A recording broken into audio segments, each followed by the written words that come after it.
अस्सलाम वालेकुम। मेरा नाम सनाउल्लाह खान है और आप देख रहे हैं मेरा YouTube channel S Khan academy. हमने कोर्स स्टार्ट किया हुआ है MTH 632। आज उसका हम मॉड्यूल नंबर 11 करेंगे। 10 तक हम डिस्कस कर चुके हैं। मॉड्यूल नंबर 9 से हमने स्टार्ट किया था एक्सपोनेंशियल फॉर्म। आज हम उसको मज़ीद लेके आगे चलते हैं। आज हम डिस्कस करेंगे product and power in exponential form. ठीक है।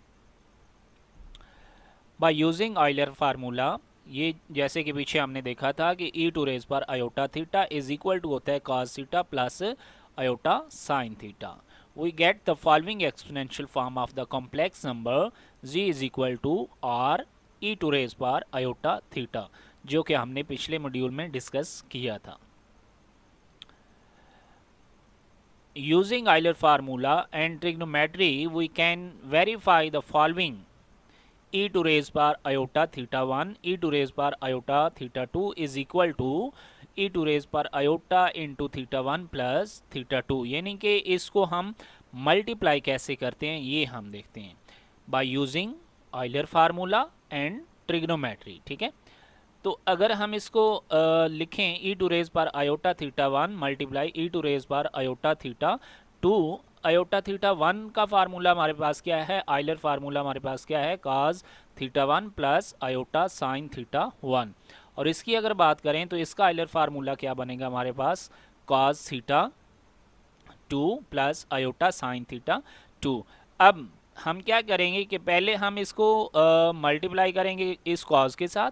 ठीक है, जो कि हमारे पास ये चीज़ आ गई काज थीटा 1 काज थीटा 2। अब इसको हम मल्टीप्लाई करेंगे किसके साथ, इसके साथ। ठीक है, या फिर आप इसको मल्टीप्लाई कर सकते हैं इसके साथ, किसी को भी आप मल्टीप्लाई कर सकते हैं। cos थीटा 1 को जब इससे मल्टीप्लाई करेंगे तो ये हमारे पास क्या आ जाएगा, iota cos theta 1 iota sine theta 2। ठीक है, जो कि हमारे पास ये यहाँ पे लिखा है लास्ट पे।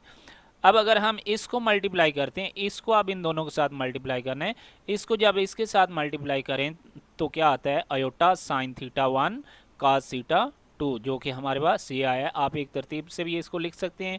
ठीक है, और इसको अगर हम मल्टीप्लाई करें इसके साथ तो अयोटा अयोटा से मल्टीप्लाई होगा, अयोटा स्क्वायर हो जाएगा, साइन थीटा 1 साइन थीटा 2, जो कि हमारे पास ये आया। अब हमें पता है कि अयोटा स्क्वायर की वैल्यू क्या है हमारे पास -1। जब हम -1 यहाँ पे पुट करेंगे तो ये क्या बन जाएगा हमारे पास, cos theta 1 cos theta 2 minus sine theta 1 sine theta 2, जो कि हमारे पास ये चीज़ है। अब इन दोनों में हम क्या करते हैं कि अयोटा को कॉमन निकाल लेते हैं। अयोटा को जब कॉमन निकालेंगे तो हमारे पास क्या बच जाएगा, sign theta 1 cos theta 2 plus sign theta 2 काज थीटा 1। ठीक है, अब ये हमारे पास क्या है, ये हमारे पास फार्मूला बनता है काज एल्फा प्लस बीटा का, यानी कि cos alpha cos beta minus sine alpha sine beta. तो यहाँ पे एल्फा की जगह पे थीटा 1 है, बीटा की जगह पे थीटा 2 है, तो ये हमारे पास क्या बन जाएगा, काज थीटा 1 प्लस थीटा 2 और प्लस आयोटा वैसे का वैसा ही ये हमारे पास क्या बनता है, साइन एल्फा प्लस बीटा का फार्मूला बनता है बिल्कुल सेम इसी तरह। ठीक है, काज में यहाँ पे साइन चेंज होता है लेकिन साइन में जो है वो साइन चेंज नहीं होता। अब इस सारे को अगर हम यहाँ से लेके यहाँ तक देखें तो ये हमारे पास क्या बन रहा है, आइलर फार्मूला बन रहा है विद थीटा क्या, थीटा 1 प्लस थीटा 2, मतलब e to raise power iota theta 1 plus theta 2। तो मतलब ये जो है ये आइडेंटिटी हमने प्रूफ कर दी है। नेक्स्ट अगर हम बात करें कि अगर आपके पास दो कॉम्प्लेक्स नंबर हो इन exponential form z1 and z2, तो उसको हम कैसे मल्टीप्लाई करेंगे, z1 मल्टीप्लाई z2, r किसके साथ मल्टीप्लाई होगा, r के साथ। ये जो नीचे लिखा हुआ है कि r1 मल्टीप्लाई r2 और exponential iota theta 1 multiply iota theta 2। अभी हमने डिस्कस किया है कि ये जो है ये किसके इक्वल होता है, अयोटा ई टू रेज पर iota into theta 1 plus theta 2। ठीक है, तो ये हमारे पास क्या आ जाएगा, r1 r2 into exponential iota theta 1 plus theta 2। ये नीचे वाली ही चीज़ यहाँ ऊपर जो है ये जनरल में लिखी हुई है, जस्ट यहाँ पे बताया है कि ये बिल्कुल ऐसे हम इसको सॉल्व कर सकते हैं। नेक्स्ट अगर फॉर एग्जांपल हम इनको यूज़ करते हुए एक एग्जांपल करते हैं। एग्जांपल हमारे पास है कि Z1 ये हमारे पास है और Z2 हमारे पास ये है। R1 मल्टीप्लाई R2 था तो R1 हमारे पास 2 है, R2 हमारे पास 3 है, तो 2 मल्टीप्लाई कितना हो जाएगा 6 हो जाएगा। पहले इसको लिखेंगे, उसके बाद exponential iota pi by 2, exponential iota pi by 2, ठीक है। तो जब बेस सेम हो तो पावरें क्या हो जाती हैं, ऐड हो जाती हैं। या इसी फार्मूले से अगर हम देखें तो ये थीटा 1 हमारे पास ये है और थीटा 2 हमारे पास ये है। इन दोनों को क्या कर लेंगे, ऐड। 3 2 6 होता है और exponential to raise power iota pi, ये आ जाएगा आपके पास, ठीक है। उसके बाद डिवीजन इन एक्सपोनेंशियल फॉर्म अगर हम देखें तो जी इनवर्स, यानी कि अगर आपके पास ये कॉम्प्लेक्स नंबर है in exponential form, then g inverse क्या होगा, इसको डिवाइड करेगा, यानी कि इसका इन्वर्स भी आप कह सकते हैं। तो इसको आप क्या लिख सकते हैं, 1 बाई जी लिख सकते हैं, इज इक्वल टू 1 बाई जी की वैल्यू ये हमारे पास है। अब हम क्या करेंगे कि एक्सपोनेंशियल माइनस आयोटा थीटा को हम ऊपर मल्टीप्लाई भी कर देंगे और नीचे क्या कर देंगे, डिवाइड भी कर देंगे। तो अब जैसे कि अभी हमने कहा है कि ये हमारे पास अगर मल्टीप्लाई हो रहे हो तो उसको हम प्लस में लिख सकते हैं, क्योंकि ये आयोटा थीटा है और ये माइनस आयोटा थीटा है, तो इसको हम क्या लिखेंगे, iota sorry theta minus theta, ठीक है। अयोटा तो कॉमन आ जाएगा ना हमारे पास, ठीक है। और ये वैसे का वैसा 1 by r multiply e to raise power minus iota theta. अब थीटा में से थीटा निकालेंगे, क्या आ जाएगा, 0, और e to raise power iota 0, 0 जिसकी भी पावर हो वो किसके इक्वल होता है, 1 के इक्वल होता है। तो यानी कि ये सारा किसके इक्वल हो जाएगा, ये 1 के इक्वल हो जाएगा, और बाकी क्या रह जाएगा आपके पास, ये चीज़ रह जाएगी, यानी कि g inverse is equal to 1 by r e to raise पर माइनस अयोटा थीटा। और ये बताया है कि ये जो चीज़ है ये हमने इस चीज़ को, इस आइडेंटिटी को यूज़ करते हुए हमने इसको प्रूफ भी किया है पीछे और यहाँ पे यूज़ किया है। डिवीजन इन एक्सपोनेंशियल फॉर्म बिल्कुल सेम उसी तरह, यानी कि इसको हमने किसके इक्वल प्रूफ किया है, ये इक्वल इसके प्रूफ किया हमने, ठीक है, पिछली स्लाइड में। हैंस जी इनवर्स किसके इक्वल आ जाता है, अगर हम इसको आइलर फार्मूला में लिखें तो यहाँ पे थीटा क्या है, माइनस है, तो यानी कि 1 by r cos minus theta plus iota sine minus theta. और ये जो है ये एमसीक्यूज़ के हवाले से आता है, ठीक है, ये आपने लाजमी इसको याद कर लेना है। We know that cos minus theta जो होता है, जो कास के अंदर थीटे के साथ माइनस आ जाए वो क्या हो जाता है, अब्जॉर्ब हो जाता है, और इसको हम कास थीटा भी लिख सकते हैं। लेकिन साइन के अंदर ऐसा नहीं होता, यानी कि sine minus theta is equal to होता है माइनस साइन थीटा।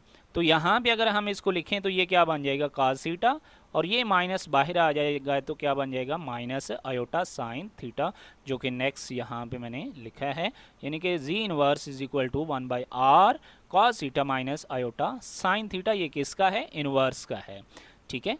तो ये एमसीक्यूज़ के वाले से भी आता है, ये आपने याद कर लेना है।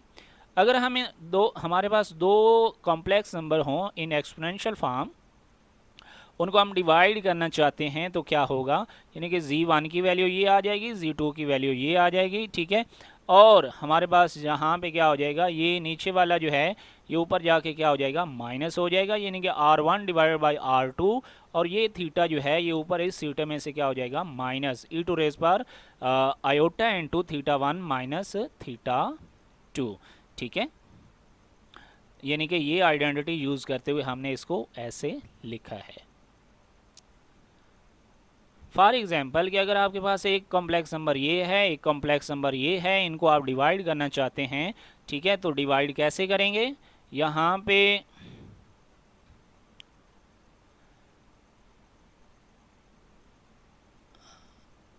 पे थोड़ी सी मिस्टेक है, यहाँ पे R1 डिवाइडेड बाई है R2, ठीक है। ये R1 मल्टीप्लाई R2 नहीं है, ये R1 डिवाइडेड बाई R2 है इन टू ई टू रेज पर, जैसे कि अभी हमने पीछे ये डिस्कस भी किया है कि R1 डिवाइडेड बाई R2 होता है, तो यहाँ वो यही है कि R1 डिवाइडेड बाई R2 है, ठीक है। तो यहाँ पे आपके पास क्या आ जाएगा, इसको जब डिवाइड करेंगे, R1 हमारे पास क्या है, 2 है, R2 हमारे पास क्या है, 4 है, 2 डिवाइड बाई 4, ठीक है। तो ये आपके पास 1 बाई 2 आ जाएगा, और ये जो थीटा है ये ऊपर जाके माइनस हो जाएगा, ठीक है। जब माइनस होगा तो आपके पास 1 by 2 e to raise power आपके पास आ जाएगा आयोटा, यहाँ पे आयोटा भी है, आयोटा नहीं लगा हुआ है यहाँ पे, पाई बाई 6।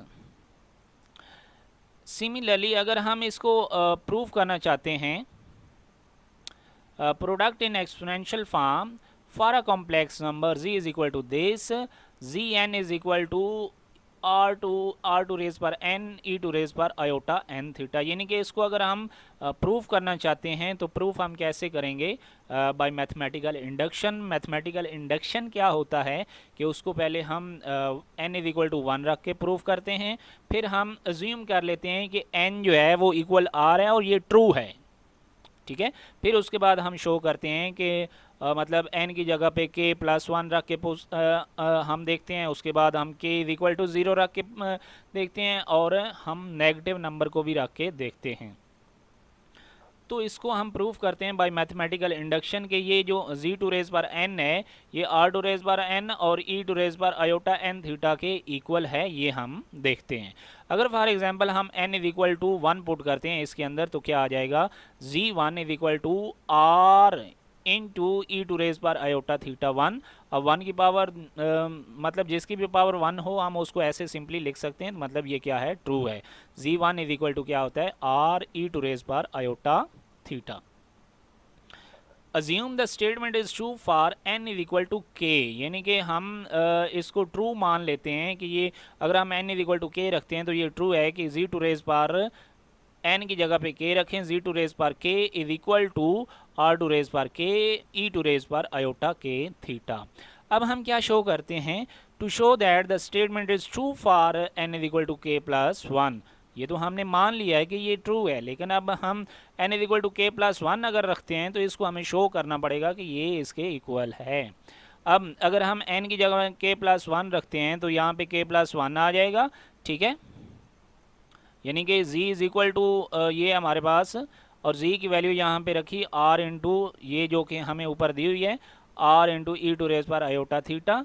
अब इसको अगर हम अलग अलग लिखते हैं, यानी कि पावर सेम बेस सेम है ना, पावर ऐड हो रही है, तो हम एक दफ़ा इस सारे की पावर k रख सकते हैं और एक दफ़ा सारे की पावर हम 1 रख सकते हैं। यानी कि ये चीज़ जो है इसको हमने अलग कर लिया और इसको हमने अलग कर लिया। जैसे कि अगर आपके पास a टू रेज पर n प्लस m हो तो हम उसको क्या लिख सकते हैं? a टू रेज पर m और मल्टीप्लाई a टू रेज पर m। तो सिमिलरली हमने मतलब एक k में रखा है और एक दफ़ा उसकी पावर 1 ले लिया, मल्टीप्लाई हो रहे हैं। अब k की पावर क्या है हमारे पास? k टू रेज पर दिस, तो यानी कि r की पावर k आ जाएगा और इसकी पावर क्या आ जाएगा? k आ जाएगा आयोटा k थीटा, और 1 तो वैसे ही वही चीज़ है। फिर अगर हम r को इस r से मल्टीप्लाई करें, बेस सेम हो तो पावरें ऐड हो जाती हैं, इसकी पावर k है इसकी 1 है तो क्या हो जाएगा? k plus 1। सिमिलरली ये भी बेस सेम है, एक्सपोनेंशियल है, तो पावरें ऐड होंगी तो आपके पास क्या आ जाएगा? Iota into r plus 1 theta. इसी को मज़ीद आगे हम बढ़ाते हैं कि अगर हम n is equal to 0 put कर लेते हैं, ई टू रेज बार 0 के जी टू रेज बार 0 किसके इक्वल होता है? 1 के इक्वल होता है। सिमिलरली अगर हम इसको देखें तो वो भी किसके इक्वल होता है? 1 के इक्वल होता है, तो ये भी मतलब ट्रू है। अब हम क्या करते हैं कि let n is a negative integer, this implies that कि n is equal to minus m हम रख लेते हैं is a positive integer. m क्या है? Positive integer. हम n की जगह पे क्या रखते हैं? माइनस m रखते हैं, और z की वैल्यू हमारे पास क्या है? ये ऊपर हमें दी हुई है r e टू रेज पर आयोटा थीटा, माइनस m आ जाएगा, ठीक है। अब इस माइनस m को हम क्या लिख सकते हैं? 1 मल्टीप्लाई m, ठीक है। तो 1 जो है वो इधर आ जाएगा -1, यानी कि इसका माइनस इसके ऊपर भी आ जाएगा, इसके ऊपर भी आ जाएगा, m ऊपर सिंपली रह जाएगा। अब इस पावर को हमने अलग इस पे भी रख लेना है और इसकी भी अलग पावर है। जब हम पावर की पावर ब्रैकेट में लेते हैं तो पावरें क्या हो जाती हैं? मल्टीप्लाई हो जाती हैं। तो यहाँ पे क्या आ जाएगा आपके पास? अब m किसके इक्वल है? n is equal to minus m है, तो m किसके इक्वल है? m भी तो फिर यानी कि ये इधर आ जाएगा तो ये m is equal to minus n हो जाएगा, माइनस n, और ये भी minus n, minus minus plus हो जाएगा r टू रेज पर n, और ये भी माइनस माइनस प्लस, तो ये भी मतलब ट्रू है। तो ये हमने बाय मैथमेटिकल इंडक्शन जो है वो हमने प्रूफ किया है कि हमारे पास जी टू रेज पर n is equal to r to raise पर n exponential iota n theta है। नेक्स्ट अगर हम इसकी एग्जांपल देखें, यानी कि फॉर एग्जांपल आपके पास z is equal to 7 e to raise पर आयोटा पाई बाई 4 है तो इसकी अगर हम पावर 100 ले लेते हैं तो 100 इसकी भी पावर आएगी और इसकी भी पावर आएगी, और इसको हम सिंप्लीफाई करेंगे तो ये हमारे पास ये चीज़ आ जाएगी। अब एक हमारे पास एग्जांपल है कि 3 square root plus iota whole power क्या है 3। अगर हम लेट कर लेते हैं, ये हमारे पास क्या है z है, ठीक है, z है, और इसका r हम कैसे निकालेंगे, r इज इक्वल टू क्या होता है z मॉड, और z मॉड क्या होता है 3 स्क्वायर रूट यानी कि x square plus y square square root. अब इसका स्क्वायर हम लेंगे तो ये स्क्वायर स्क्वायर रूट से कैंसिल हो जाएगा, 3 आ जाएगा, और 1 का स्क्वायर क्या आ जाएगा 1 ही, तो 4 का स्क्वायर रूट होल ऊपर जो है वो कितना आ जाएगा 2 आ जाएगा। और थीटा हमारे पास क्या आता है, थीटा यानी कि थीटा कैसे हमने निकाला है, tan inverse y divided by क्या होता है x होता है, तो यहाँ पे y 1 है और x क्या है 3 स्क्वायर रूट है। इसको जब हम सिंप्लीफाई करते हैं तो ये थीटा किसके इक्वल आ जाते हैं हमारे पास पाई बाय 6 आ जाता है। तो ये हमारे पास क्या है z है, z is equal to r e to raise power iota theta होता है, तो यहाँ पे r कितना है हमारे पास 2 है, और थीटा कितना आया पाई बाय 6, पावर क्या ले लेंगे 3, तो इसकी भी पावर 3 आ जाएगी और इसकी भी पावर 3 लेंगे तो कितना आ जाएगा 3 पाई बाई 6, तो 2 की पावर कितनी आ जाएगी 3, और ये हमारे पास क्या आ जाएगा पाई बाई 2 आ जाएगा, ठीक है। अब 2 की पावर 3 कितना आ जाता है 8 आ जाता है, और एक्सपोनेंशियल इसको अगर हम लिखें पोलर फॉर्म में तो क्या बनेगा cos pi minus sorry plus iota sine pi, तो काज पाई कितना होता है 0 होता है, ठीक है, और प्लस आयोटा साइन पाई कितना होता है 1 होता है, पाई मतलब पाई बाई 2 मतलब 90, काज 90 0 और साइन 90 आपके पास 1 होता है, तो साइन के साथ आयोटा होता है, तो इसलिए यहाँ पे क्या आ जाएगा आयोटा आ जाएगा 8 आयोटा। अब अगर हम इसको पावर में लेके जाएं होल पावर में, डीमोवियस फार्मूला है ये हमारे पास cos theta plus iota sine theta whole power n, और इसको हम कैसे लिख सकते हैं, ये पावर जो है इसको हम n theta plus iota sign n theta ये लिख सकते हैं, और ये हमारे पास क्या होता है डी मोवियस थ्योरम, ठीक है, फार्मूला।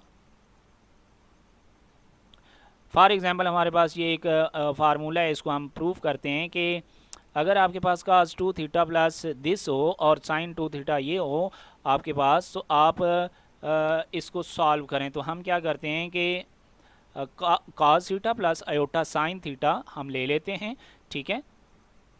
अब क्या कर लेते हैं इसका फार्मूला खोल लेते हैं, यानी कि a प्लस बी है तो a square plus b square plus 2 into a b, तो ये हमारे पास cos स्क्वायर आ जाएगा, प्लस इसका स्क्वायर क्या आ जाएगा iota square sine square plus 2 iota cos theta sine theta, और ये आयोटा स्क्वायर -1 होता है तो इसलिए cos square minus sine square, और ये हमारे पास आयोटा। अब ये हमारे पास किसके इक्वल होता है, ये हमारे पास होता है cos 2 थीटा के इक्वल होते हैं, और ये किसके इक्वल होता है हमारे पास साइन 2 थीटा, तो इसको हम क्या लिख सकते हैं, यानी कि ये हमारे पास आ जाएगा sine 2 theta sorry cos 2 theta, और ये हमारे पास क्या आ जाएगा साइन 2 थीटा जो कि इसके इक्वल है, ठीक है, यानी कि cos 2 theta plus iota sine 2 theta. De Moivre's theorem जो है उसको अगर हम देखें तो ये हमारे पास cos 2 theta plus iota sine 2 theta आ जाएगा, ठीक है। इसी तरह we can use the de Moivre's formula to prove many trigonometric identities including Lagrange trigonometric identity, ये इसकी लेग्रांज की आइडेंटिटी है, ट्रिग्नोमेट्रिक आइडेंटिटी, इस तरह हम इसको लिख सकते हैं। Similarly we can use de Moivre's formula to prove many trigonometric identity, यानी कि साइन n थीटा ये किसके इक्वल होते हैं दिस के इक्वल होते हैं। आई होप आपको इसकी समझ आई होगी, वीडियो थोड़ी सी लेंथी हो गई है लेकिन मैंने कोशिश की है कि आपको एक एक पॉइंट समझाऊं। Thank you so much for watching, अल्लाह हाफिज़।